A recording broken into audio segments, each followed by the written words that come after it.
একটু যে হুস্কার কারণে তারা ওই যে বালুর গাড়ে তারা মারামারি দরাদরি করছে করিয়া পরে তারা হরিয়া বাদে যে হামলা দিছে বেহে আমার বাড়িতে মুচ্চাচরের সরহালে মানে আমার ঘর তো কাছেই গাড়ির কাছেই পয়লা আসছে আমার গরো এই যে বিয়ার অনুষ্ঠান করছি এটা সব এই যে ফালাইছে আমি বাদে নেমান না হচ্ছি আইছে না।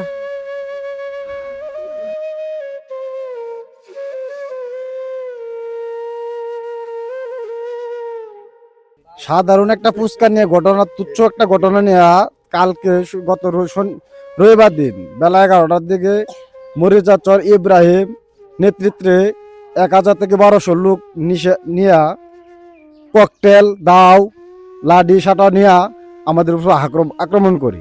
আমি এখানে ছিলাম, আমার উপর 5 জন লোকে 5টা দাও দিয়ে কূপ দেই, এই যে আমার ক্ষতস্থান। এরপরে আমার ইট পাথর দিয়া মানে মাটিতে ফেলা দেয়। যান রক্ষার্থে আমি দৌড়াই এখান থেকে পালাই।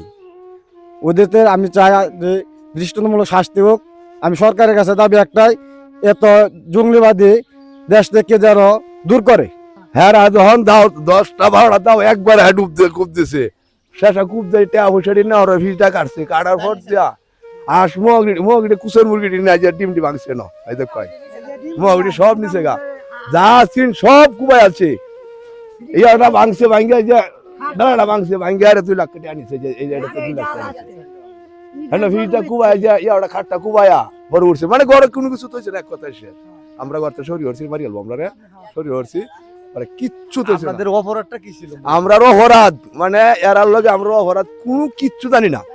এরার লগে চল আমরা গৃহস্থ করি, এরা কোনো কিছু এর মধ্যে কিবা জানিছে আমরা নিজেও কইতে পারতেছি না, এটা জানি না। এই মুহূর্তে একেবারে অতর্কিত হামলা, কোনো কিছু না জানাই তারা এই কাম করছে। হ্যাঁ গোপন উদ্দেশ্যে উঠছে, আমরা তো জানছিলাম না, জানলে তো হয়তো আমরা একটু বাধা হতে দিতাম না। বলে ঈশ্বরগঞ্জ উসাগেলে ইউনিয়ন চরালগি গ্রাম, আসলে তুচ্ছ ঘটনা নিয়ে ফুচকা খাওয়া কেন্দ্র করে এই পিচ্চি পোলাবান নদীর পারে ঘুরতে যাওয়ার পরে ফুচকা নিয়ে তুচ্ছ ঘটনা নিয়ে ছেলে মেলেরে সবাই আতর্কিতভাবে হামলা করে এন থেকে মারামারি করে তারপরে আসলে কিশোর গ্যাং যেভাবে আসলে উত্তেজিত হয়েছে চরালগি গ্রামে হামলা করছে।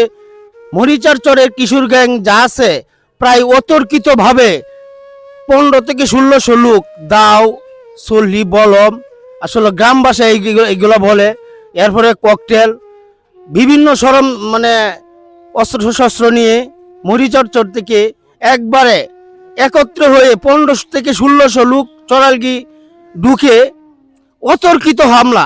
আমি ঘটনাস্থলে ছিলাম, তা আমি ভাবলাম যে সকলকে ঠান্ডা করার জন্য ওরা আসলে মানলো না, না মানার সত্ত্বে আমাকে একটি কূপ দিয়েছে। এই কূপের আঘাত পেয়ে আমি আসলে আমার নিজের যান বাঁচানোর ক্ষেত্রে আমি আসলে সরে যাই। সরে যাওয়ার পরে 15 থেকে 20টি বাড়িঘর কুবিয়েছে, আপনারা ভিডিওর মাধ্যমে সরজমিনে দেখতে পারবেন। আমি সরকারের মাধ্যমে একটি সুস্থ দাবি জানাই যে সরকার তদন্ত করে একটি বিশাল সুস্থ এবং শাস্তিমূলক বিচারের আওতায় আনা হোক।